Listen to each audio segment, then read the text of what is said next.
Salut les bigleux, aujourd'hui je vous présente Mafia de Cuba.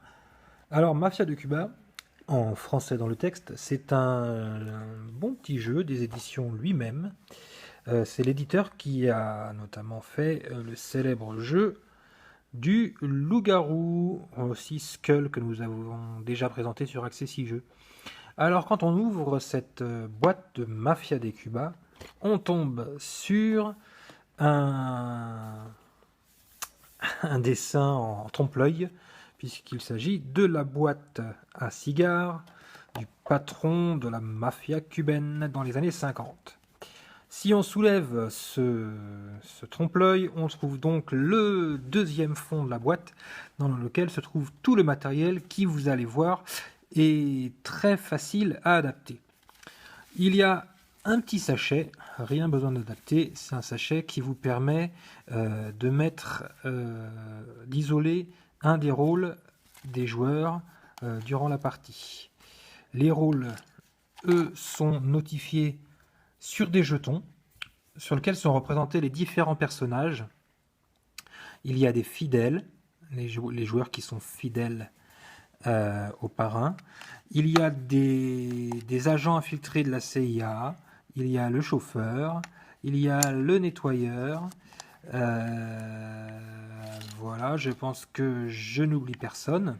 Et donc pour différencier les jetons, puisqu'en fait la boîte va tourner de joueur en joueur et les joueurs vont devoir choisir soit prendre un rôle, soit voler une partie des diamants du parrain. Donc les diamants, c'est des petits diamants en plastique, hein, donc au toucher, aucun souci. La seule chose vraiment qu'il faut adapter, c'est les rôles. Tout le reste, tout le jeu se passe à l'oral. Donc les jetons fidèles, on n'a rien mis dessus, comme ça, comme c'est les jetons qui sont le plus représentés dans la boîte. Quand on touche et qu'on sait qu'il reste tel jeton dans la boîte, un jeton sur lequel il n'y a aucun repère tactile, on sait que c'est un fidèle. Sur les jetons agent de la CIA, alors là je tombe sur un jeton triangle, donc c'est pas agent de la CIA, celui-là c'est le chauffeur. Voilà, on a mis un petit repère tactile avec nos stickers adhésifs transparents en relief qu'on a fait fabriquer rien que pour nous chez Access Jeux, qui nous permet d'adapter de nombreux jeux désormais. Donc là, un petit sticker en relief en forme de triangle. Si on touche ce rôle, là, on sait que c'est le jeton du chauffeur. On sait donc qu'il est disponible dans la boîte au moment où la boîte arrive devant nous. Un jeton, un sticker en relief en forme de carré. Il s'agit d'un agent de la CIA. Il y a aussi des bouteilles. Et donc là, vraiment rien besoin de changer parce que la forme se reconnaît tout de suite. De toute façon, elles ne sont pas dans la boîte au début de la partie, c'est des jokers. En fonction du nombre de joueurs, on aura soit une, soit deux bouteilles en jeu. C'est des chances, c'est des vies. Puisque le principe, c'est que la boîte va tourner et le parrain va s'absenter et il va devoir faire une enquête par oral en posant des questions à tout le monde pour retrouver tous ces diamants. Et chaque joueur, en fonction de ce qu'ils ont pris, s'ils ont pris des diamants, bah, ils sont voleurs. S'ils ont pris des rôles, chaque joueur a un objectif de victoire différent. Le parrain, lui, son objectif de victoire, c'est de retrouver tous ces diamants. Les fidèles, leur objectif de victoire, c'est évidemment d'aider le parrain dans ses orientations, dans ses questions, etc. Mais évidemment, les voleurs vont pas dire qu'ils sont voleurs, ils vont aussi se faire passer pour des fidèles. Donc bon, pas forcément facile aussi de retrouver les fidèles. Le chauffeur, son objectif de victoire à lui, c'est de faire en sorte que la personne à sa droite gagne la partie. Donc si c'est un fidèle, il faut que le fidèle gagne la partie. Si c'est le parrain, il faut que le parrain gagne la partie, etc.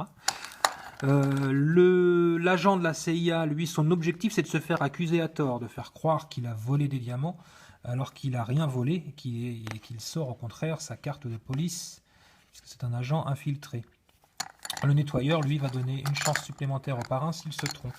C'est ce que je vous disais, la bouteille, c'est une vie, c'est une chance. Donc si le parrain demande à quelqu'un de vider ses poches pour donner les diamants, alors qu'en fait c'était un fidèle, par exemple, eh bien la bouteille, c'est une chance. Eh bien le nettoyeur, c'est aussi une chance supplémentaire. Il peut dire au parrain, non, je pense que tu te trompes, ne lui demande pas de vider tes poches. Voilà, tout se passe par oral. uniquement des questions. Qu'est-ce qu'il y avait dans la boîte quand tu l'as reçu? Qu'est-ce qu'il y avait dans la boîte quand tu l'as donné à ton voisin, etc. Et en fonction des embrouilles, des gens qui s'embrouillent les uns avec les autres en disant ah non c'est pas vrai, moi il y avait que 5 diamants quand tu me l'as donné, etc. Le parrain va te faire une opinion et essayer de retrouver qui lui a piqué ses sous.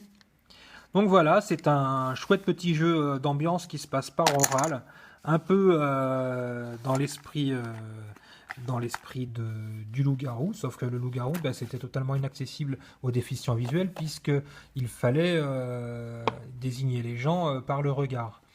Et donc ça, c'est un peu compliqué à rendre accessible.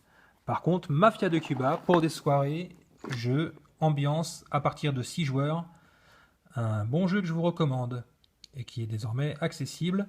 Si vous êtes adhérent à Accessi-Jeux, vous aurez en plus la règle du jeu sur CD audio dans la boîte au moment de votre commande. Et bien, à très bientôt pour la présentation d'un nouveau jeu sur le site accessijeux.com.